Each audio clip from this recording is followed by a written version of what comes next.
Dom, first of all, I mean, back to another fight. How are you feeling as we're just a couple of days out? I'm hungry, but I'm good. I'm on point. I'm on track. Are the weight cuts getting harder the older you get, and perhaps even the more infrequently you're able to fight?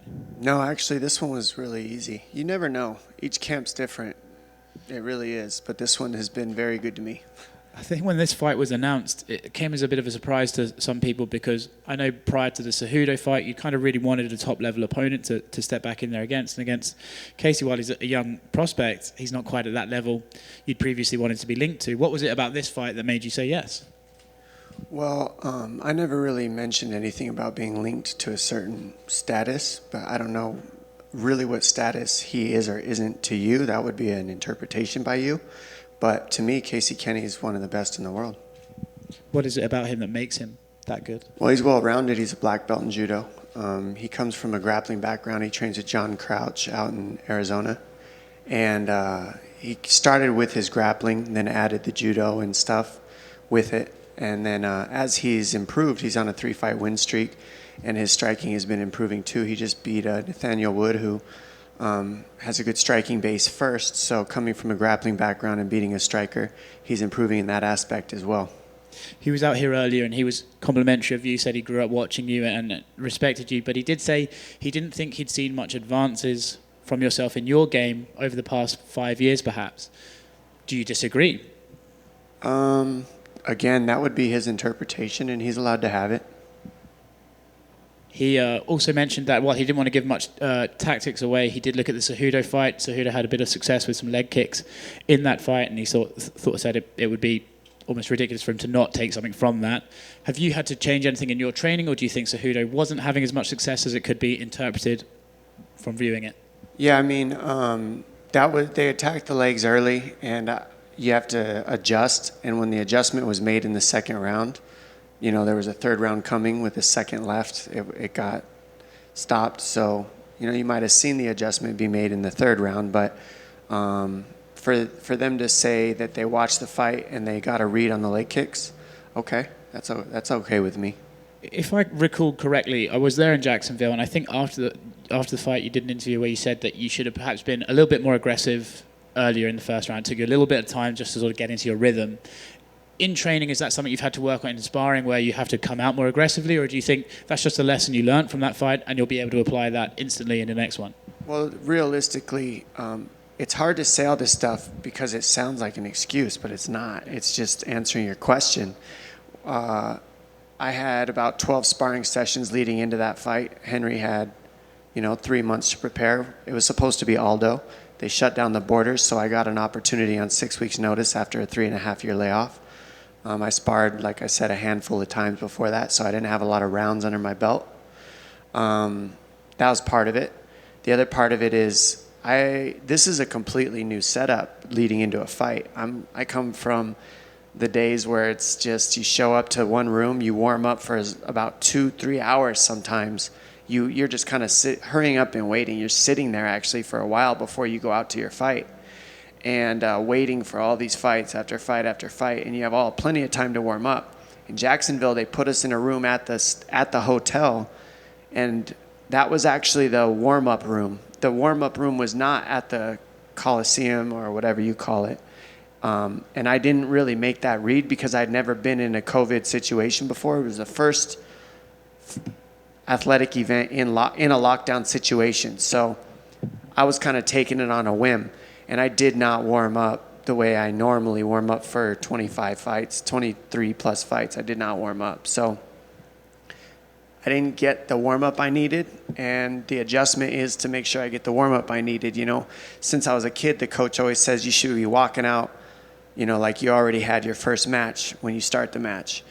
I'll be able to do that this time. I'll be prepared, and I'll be warmed up. And I think that's the key to starting fast in the first round. I know that you say these aren't making excuses, and I'm not accusing you of that. You did allude to, there was a second of the second round. It got taken off you. Have you had any conversations with the commission to perhaps avoid having Keith Peterson refereeing your fight? Yeah, I made the request, and you hope that the commission can honor your request. But when it all comes down to it, they run things, right? They have control over everything. Mark Ratner alluded that he was able to make that possible for me. And it's not that I, hate this guy or anything. This is a business thing, and I did not feel like he was doing his job. So there's plenty of refs. I've never had an issue with any other ref in the history of my career before the fight started. I had a situation with him before the fight started in the locker room. So that's what makes me stand by the fact that I'd prefer another ref. I'm surprised that someone has to sort of get that done for you. I would feel like as a fighter, you should be able to say, I feel uncomfortable. Maybe not, I'm more comfortable with this guy, but you should be able to say to the commission, I'm uncomfortable with this particular person. Can we have a different one? And I feel like they should just oblige that request. I'm surprised that it's a process that they can turn down. It's a very good point. I mean, there's a lot of things in life that we don't have control over. Pretty soon you're going to have to take a vaccine to travel in a lot of people's lives. We have no control over that either. So there's a lot of things that are shifting in the world that we don't have control over. You can just do your best to trust the process and hope that surrender to the things you don't have control over. When it comes to the commission, each commission in every single various state has their own set of rules. You can only reach out to each commission and hope that they hear you. But when it comes down to it, they run the show. We really, as fighters, we don't really have much we can do. They're a separate entity from USADA. They're a separate entity from the UFC, and they're a separate entity from every other state, each commission. So you just cross your fingers with each commission and their rules. And last one from me, I'd just love to get your take on it. Your analytical brain is so well known. This main event on Saturday night, it looks like it could be a classic. How do you see Israel versus Jan going down? I mean, these guys are two top contenders. You can't take anything away from them. They're pretty awesome to watch. Aljamain Sterling has made leaps and bounds of his own adjustments in his career, and that comes from, after losses, making adjustments and showing up different. Peter Yan has shown to be able to switch stance, and after losing a round against Aldo, getting his leg chopped down, he was able to switch to southpaw and finish on Aldo, which is a pretty amazing adjustment. So I look forward to watching the two competitors, and I'm more looking forward to me getting in there and doing my job. Right here. Given yours and Casey's connections to Tucson, did you ever have any interactions with him before he got into the UFC? I've seen him one other time at another event in Tucson, and it was peaceful. There's no issues. What did you make of his last performance against Nathaniel Wood? Were you impressed with the fight? Like, after that fight, did you view him as a possible next opponent? I don't really make these, like, I don't know. I mean, you hear a lot of guys like, I choose that, I choose. Sure. After my last fight, I just got, it forces you to get right back to focusing on yourself, staying present with you, and making your own adjustments after a loss. And then I've lost 2 title fights in a row right now. So I wasn't really looking at any specific opponent for any specific thing, because, when you're losing, it's kind of like, just kind of get in there, right? I mean, why go too far ahead? So Sean Shelby gave me a guy on a winning streak, and am I going to argue with the matchmaker? I'm just going to, after my last, I got an opportunity in that title fight.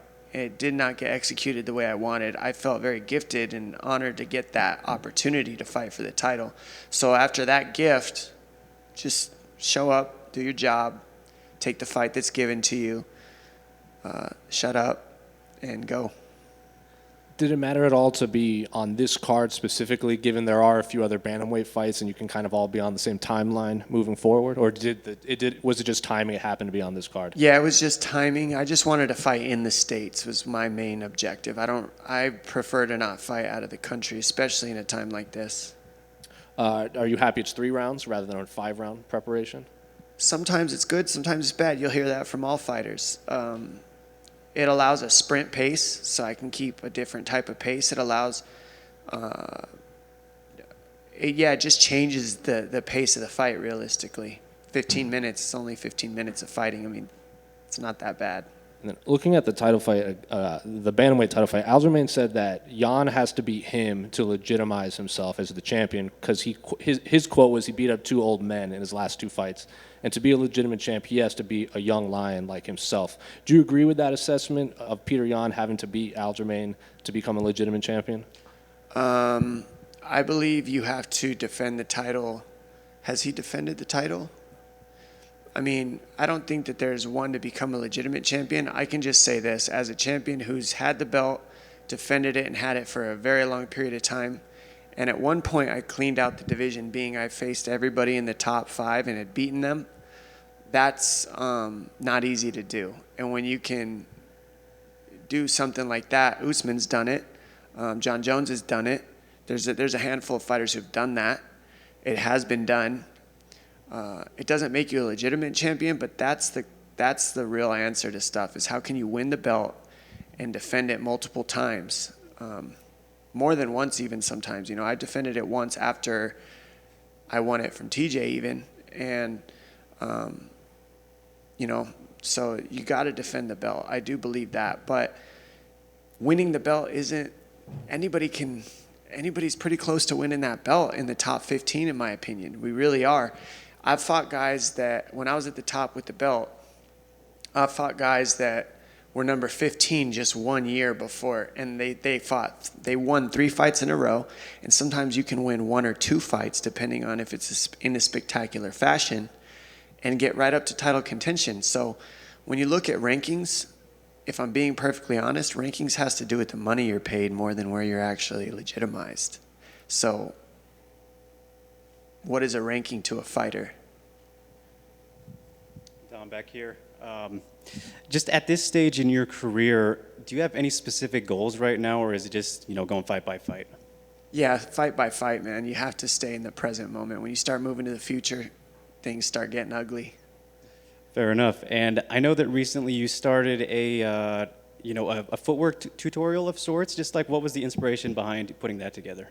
I think it's important for, everybody, the sport, to always be giving back to it. I started in this thing when it was illegal in a lot of states. We were called by John McCain human cockfighters. Like, that's what they called us. Like, that's insane to me that I was fighting during that time. And you had to, I'm fighting guys I'm training with guys that are getting off their lunch break at Lowe's Home Improvement and training with me to get ready for fights. I have to line up 5 guys in all different aspects and try to figure out a way to prepare for my fight. It's a different era.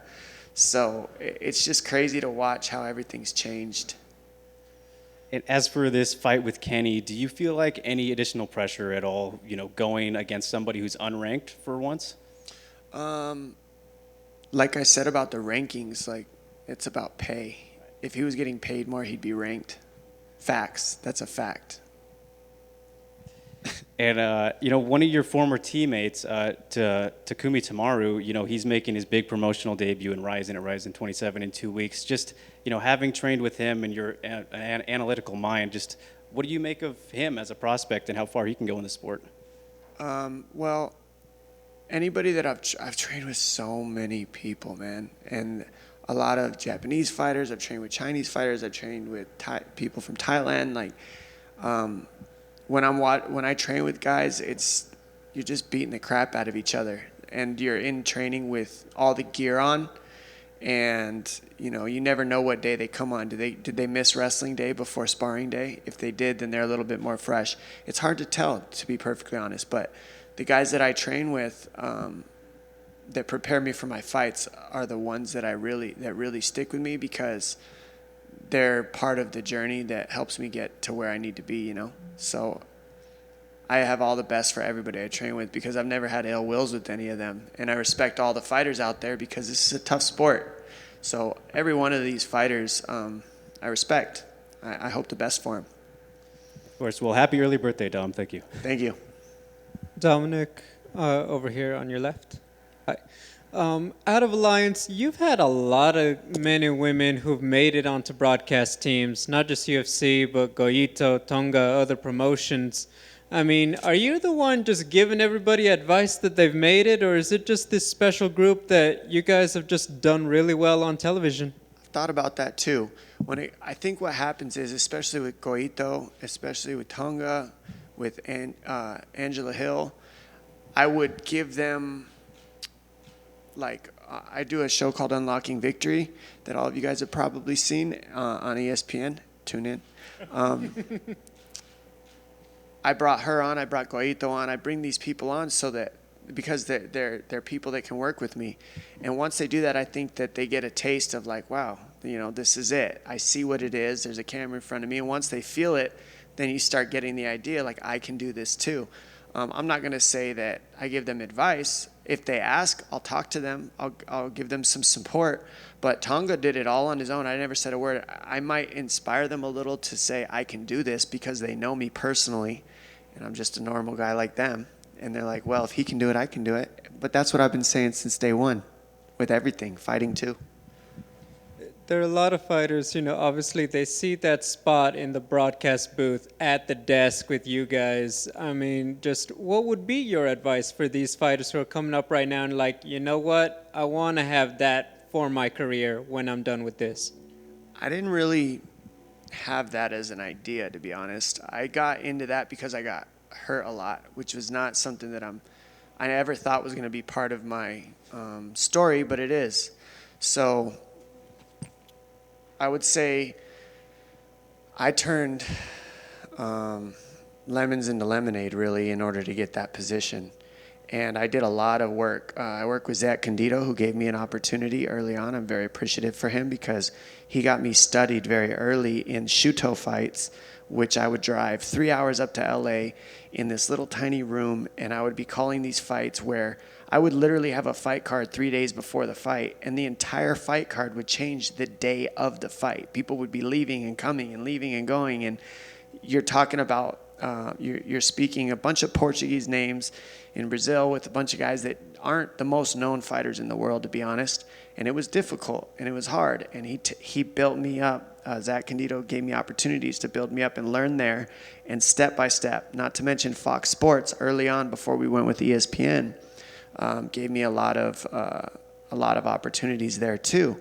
So it was a learning process. They didn't just throw me in the booth by any means. This has been a lot of work that people don't know about. I've been broadcasting on TV and doing this stuff for about, 7 years, maybe more. I haven't really kept complete track, but a long time I've been doing it. So to just get there and sit next to Rogan and sit next to these people they didn't just say, oh, Dominick, you won a world title, let's shove you in there. It had nothing to do with that. I had to learn the game. And then the advice that I would say, if you really want to be in TV, do it for the fighter, not for yourself. Be there in support of others. I am part of we, but we is not part of I. If I'm up there just talking about myself and wanting to hear myself talk and be cool and look cool and make jokes and be the famous guy, from my own experience, I can only say that, that's not for the fighter. Who's that supporting? That's supporting yourself. But if you're in that position and you're studying the film and you're watching these fighters and you have real admiration for each one of these fighters, like the nerd I am, that I am a fan of the sport. I'm a fan of the movements. To me, it's like a puzzle that needs to be solved, and everybody fits together in a certain way with each style. When you can come from that and give respect to each fighter, whether they're, as you guys would say, unranked and not matter, or highest ranked and matter, when you can look at everybody at an equal playing field and give them the respect that they're going out there and getting their head punched in for us to entertain, then watch them, learn about them, learn their techniques and how each technique fits together, and speak on their behalf because they don't have a microphone. I've been the guy that's in there getting my head punched, and the other person who's got the microphone has no idea what I'm doing. And they say that they do, but they don't because they didn't watch any film, and it's clear. I made a point when my knees were blown out that I can make a difference in this sport for not just the sport, but for the athletes. So who can you make a difference for would be the question to be in if you want to get into this.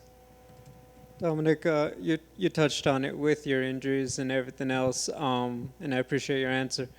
I have always wanted to ask, sports, there's always a lot of what ifs. What if this didn't happen? What if that? I guess at what point did you stop maybe asking yourself, what if I had never gotten hurt? I guess you don't really ask that when you're in my position. You kind of just got to take what's given to you, right? That's what life is about. I mean, without trying to sound honestly, I don't try to sound philosophical. This is just the way it is. Like when bad things happen to you, you can either keep moving with them or you can resist them. And what's resistance going to do for you in the end? So it just happened. And like I said, I turned lemons into lemonade. I found a way that I could make a difference for other people. And when I did that, it created opportunities for not just myself, but look, the sport's growing. There's more knowledge out there. People know more about this sport than ever before. DC is a very good commentator as well, and he's giving analytical breakdowns of the wrestling stuff that he was in the Olympic trials and all that stuff. Like, he did Olympian stuff in wrestling. So you got him up there talking. You got me up there talking, multiple-time world champion. When that happens, the sport evolves. And so that's giving back to the sport. Hey, thank you. I appreciate it, Dom. Mm-hmm. Dominick, you just received the coveted jacket, USADA jacket. What are your thoughts on that? Because to even get that, you have to have a lot of longevity in the sport in and of itself, and then come out on the other side clean. Yeah, it's pretty honorable. I'm just glad that, I don't look at it as a thing because it's just how I've been doing the sport. You don't really think of it as a big deal. And when USADA makes it a big deal, I think that kind of just shows, it does two things to me. It says either USADA really wants the promotion, or, which is okay. I mean, that's what this world's about, is promotion, right? I mean, or it also tells me that there's a lot of dirty fighters in other organizations, in other sports. I mean, we're popping guys like TJ Dillashaw in my division, in my sport, after I fought him, So it's like they're still trying to use some people. And everybody's trying to cut corners the best they can sometimes, I stood after after TJ Dillashaw popped and said, I feel bad for him because of this. And we've had guys like John Jones pop, and they reversed the claims, USADA. They reversed the claims on guys like other people. Like they've reversed the claims and said, oh, actually, we're going to cut the sentence down. He's not guilty. Jessica Penny, they reversed the charges, and now her name is tainted. So it can go both ways with USADA. They can blame you right away and make you guilty and make an example out of you, and then take it back, and now you're guilty for the rest of your career too. So I think it's good when they're bringing positive light to the testing, because it's not always positive for all fighters. I'm blessed that it's been positive for me. But I'm not gonna lie, I'm scared of USADA. You don't know what they could do to you. They could, people. Not everybody's been completely dirty. I don't think Jessica Penny is not. She'll be reinstated back into the UFC and she did not break any protocols. That's been proven now in court. So what does that do to her, that poor girl? You know what I'm saying? I'm grateful that it's gone a positive way for me. I'm very grateful for that. I look at it like, whoo, thank God. Do you think there should be more burden of proof on USADA's side before? Absolutely. Yes. Nothing should be stated until the court case is finished, because once it's outed on media, you're guilty until proven innocent. You're not innocent until proven guilty when it comes to USADA terms. So that's the one adjustment that I would say should definitely be made on our part as fighters. You can't be saying that we're guilty before they go through the case. That doesn't make sense to me. Any funny instances? Because there's a lot of invasion on your guys' lives where you have to report where you are, and they can come at any time to test you. Any funny instances of being tested or whatever? So I'm waking up at 6 a.m, and I got the morning ritual for men every now and then happens. I'll let you guys piece that together yourself.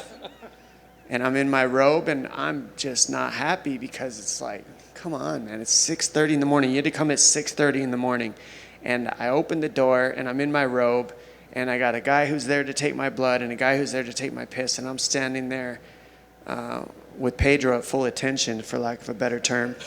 And I said, is this really how you wanted to see me in the morning? You had to come at 6:30 in the morning? You couldn't come a little bit later? Is there a possibility we could move this back to 8 o'clock or something, please? And they never came at 6:30 ever again. So they listened. They listened, and I'm appreciative. Thanks, Chris. Thank you. When I heard you talk about the process of becoming an announcer and throwing you into a room and just kind of letting you figure it out, How difficult is for somebody like you that's at the top of your sport, at the top of your game, has achieved so much to kind of like go to square one in another profession and kind of, throw the ego out and just say, I need to learn something here? Yeah, you nailed it, throwing the ego out. But it's easy to throw the ego out if you're doing it for somebody else, right? If I'm doing it for me, then it's like, well, I should be here, I should be there, I should be at the top right off the bat. If you're doing it for the fighter, then you need to learn from the basics, right? So I focus on, I'm there for the fighters. I'm here to speak on behalf of the fighters. I am a fighter. I know what it's like getting socked in the head. So when you come from that place, you can say, okay, let me step back and know that I don't know anything about TV when I started. And nothing. I'd never done this. And so I came from a very humble mindset. And Zach Candido worked with me and molded me and helped me get a lot better over the years. And now I know I'm one of the best, if not the best commentator in the world, especially in this sport. So I'm positive of that. And I'm grateful that the learning is starting early with an open mindset. It's called a beginner's mindset. When you can come from that at all times, that's mastery. And how much has that kind of seeing fights from a different perspective maybe helped you in your continued development to break down what other guys are trying to do, to try to see it in that way, and then to bring that into your own career? I'll be honest, sometimes it's catastrophic. It's called analysis to paralysis. I've said this on a couple interviews. And the key to being in the state of flow is not being in the future, not being in the past, being right in the present where nothing exists and you just feel your own body and you're just there. When you're an analyst, all that other noise is constantly knocking on your door. And so it's actually a trick that you gotta it's like a switch you kind of get to turn off. So it's been nice to be able to, that's why you haven't seen me on TV a lot. You haven't seen me doing a lot of interviews, because I've been trying to focus on being in the present and not turning on that analyst switch. I did one a month ago because you got to make money. I'm not going to lie. But that was the only reason, was to get it. I needed to get a paycheck in there. If I had a choice, I wouldn't have done that, but I needed to make some money, and so I did it. But and I'm grateful for that opportunity that I get that. Again, thank the Lord for that. But yeah, it's definitely something you got to turn off, man. San Diego's expensive, so Life's expensive, and fighting doesn't pay a lot. Not all the time. Well, and I mean, speaking of that, it's better now than it was when you started, obviously. It's a million times better. Listen, the UFC is taking, I started in the WEC before there was this weight class. This weight class did not exist. The UFC has leaps and bounds improved. It started with Fox Sports by Dana White and them getting us on Fox Sports. That opened the eyes to everybody, which opened the gates for money to come in for us. And I'm very grateful for how things have grown. I mean, just driving here, I got picked up in my own car. I have my own meals set at my door. I got people bringing water to my door. I don't know if it's partially COVID too, I think has really forced everybody to get their ish together, for lack of a better term, to really get ahead and take care of us. But also, they don't have to do it. And I got my own room, I got my own bubble. It's safe. I feel very well taken care of by the UFC more than ever. They're improving. Well, all these things have taken place. You talked about earlier what it was like. John McCain saying it's human cockfighting, and that he's the senator from where you come from. And now to where it's grown, how proud are you to have been a part of that and to be part of building what this is today? I mean, I'm proud. It's cool. It's you don't expect it. When you're in it, you're just in it, But now where I'm at, 16 years fighting and about 20 years competing, more than that probably. I need to write a book. It's crazy. Things are nuts. The journey has been insane. And the last thing I have for you is that you haven't dealt with a whole lot of losses in your career. It's not fortunately hasn't happened very much. But when you fight and claw to get back into the cage, it was 3 years between fights, and then it's a loss at the end. How difficult is that to kind of process as compared to just a normal loss? If you just had you fought 3 months ago, you fight again. I think what made it harder was the way it was. You don't even see the end of that fight because it looks so controversial. If you go to the replay, they show the kick landing, but they don't show the end of the fight. They don't show the ref pulling anybody off me. They don't show any of that. Why is that? It's not good for TV. And it's not good for anybody because it was a bullshit stoppage. But that's beside the fact. It's done. It's an L on my record. I've moved beyond that. I've taken responsibility for it so that I could learn from it. What's next? What's next is getting back in there, getting back on my feet like I've always done and doing the best I can. I've had a full training camp. Since that, I never got off the tracks. That person that won got off the tracks because the heat was heavy at the top. Let me tell you, I know what the heat's like at the top. It's you got Aljamain Sterling and Peter Yan staring at you, talking to you on the internet. That's those guys. To be a champion right now is one of the toughest things in the world. To be a champion ever is the toughest thing in the world. To keep the championship is harder than that. Thanks so much, man. Appreciate it. Thanks, guys.